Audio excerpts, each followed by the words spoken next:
नगर निकाय चुनाव के दूसरे चरण में मेयर, डिप्टी मेयर और पार्षद पद के अभ्यर्थियों को सिंबल अलॉट होने से पूर्व ही समाहरणालय परिसर और बाजारों में प्रचार सामग्रियों की कई दुकानें सज गयी।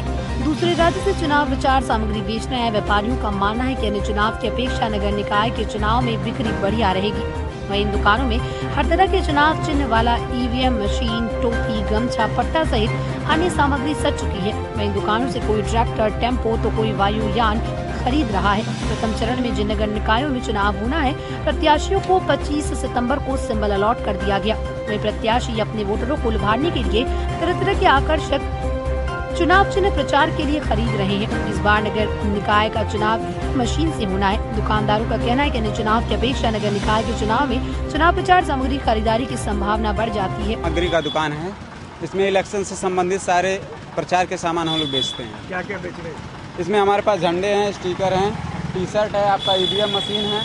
उसके बाद हम लोग डिबरी बिल्ला बेचते हैं, आइडेंटिटी कार्ड बेचते हैं और हैंडबिल, पोस्टर सब कुछ प्रोवाइड कराते हैं। क्या लग रहा है बाजार का हाल? बाजार आज तो कल परसों ठीक था, आज उतना अच्छा नहीं है। अभी दूसरे चरण का भी सिंबल बढ़ जाएगा। हाँ, दूसरे चरण का नॉमिनेशन है तो देखते हैं कैसा चलता है। वैसे अभी तक तो काम ठीक ठाक चला है। हाँ जी, ग्राहक आ रहे हैं? हाँ, ग्राहक कल तक ठीक ठाक थे, आज एक का दुकान आ रहे हैं। कहाँ से आए? हम लोग यूपी गोरखपुर से। हाँ जी सर। ऐसे ही हर जगह जगह जाकर दुकान लगा? हाँ, हम लोग ऑल इंडिया में जहाँ का लैंग्वेज हमें समझ में आता है वहाँ जाते हैं चुनाव का काम करने के लिए। हम लोग यही काम ही करते हैं। हाँ, प्रेस वगैरह भी हम लोगों के पास है जो जिससे चलाते हैं। लगभग क्या उम्मीद है सब बाजार? इस बार बाजार का उम्मीद तो सर ठीक ही है। और दो चुनाव में हम लोग जैसे एमपी और झारखंड गए थे तो वहाँ काम नहीं हुआ था, उसके हिसाब से यहाँ ठीक ही हुआ है। क्योंकि तो ईवीएम भी है चुनाव में। हाँ, ईवीएम है। पहले और जगहों में बैलेट से होता था चुनाव, इस बार ईवीएम है तो यहाँ ईवीएम भी बिक रहा है। और ईवीएम से समझाने में लोगों को आसान होता है, क्योंकि जैसे ईवीएम से हम समझा देते हैं तो चुनाव जैसे जिसका वोट है वो गलत जगह पे नहीं पड़ने पाता है। ईवीएम समझाने से बहुत अच्छे से वोटिंग होती है, इसका प्रभाव बहुत ज्यादा होता है। कांटी थाने ने शराब से जुड़े विशेष अभियान के तहत छापेमारी कर 2 अलग अलग स्थानों से 22 लीटर विदेशी और देशी शराब के साथ 9 लोगों को गिरफ्तार किया। इन 9 आरोपियों में शराब बेचने, खरीदने व पीने वाले शामिल हैं। बुधवार को डीएसपी पश्चिमी ने बताया कि शराब से जुड़े लोगों की गिरफ्तारी के लिए पुलिस प्रशासन की ओर से विशेष अभियान चलाया जा रहा है। इसी के तहत कांटी थाना एक टीम का गठन कर अपने क्षेत्र में छापेमारी कर रही है, जिसमें 2 अलग अलग स्थानों से 9 लोगों को गिरफ्तार किया गया। सभी लोग शराब कारोबार से जुड़े हुए हैं, उनका आपराधिक इतिहास खंगाला जा रहा है। इसी के अनुसार आगे की कार्रवाई की जाएगी। उन्होंने बताया कि शराब कारोबारियों के खिलाफ लगातार अभियान जारी है। हम शराब कारोबार से जुड़े लोगों से या सेवन कर रहे हो या शराब कारोबार कर रहे हो उनको पकड़ने के लिए अभियान चला रहे हैं। उसमें कल कांटी थाना द्वारा अभियान चलाया गया और जिसमें उन्होंने एक टीम बनाई अपनी, जिसमें 4-5 लोग थे कांटी थाना के और बल था।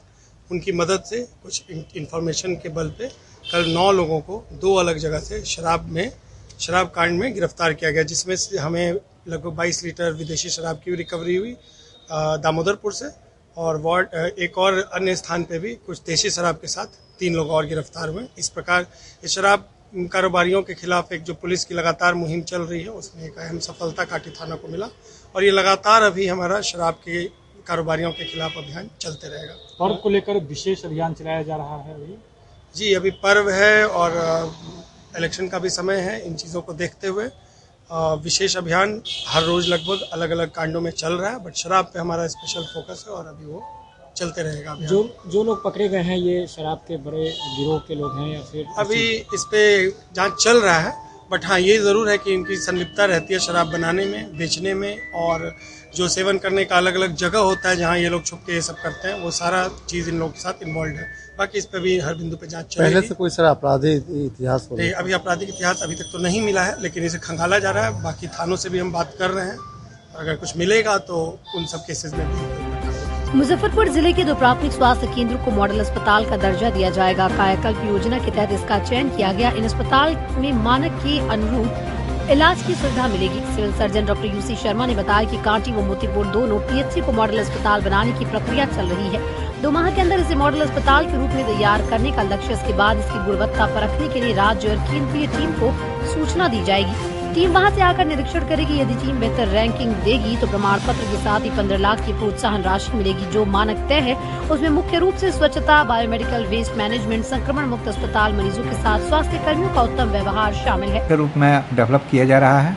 उसमें सुविधाएं जो पहले से मिल रही थी वो तो रहेंगी ही, लेकिन और बेहतर ढंग से रहेंगी। और वहाँ पर ब्लड वगैरह का स्टोरेज का उपाय हो रहा है, BSU जिसको बोलते हैं वो रहेगा। और 24 आवर सेवा तो सब जगह है, वहाँ भी रहेगा, लेकिन बेहतर ढंग से होगा।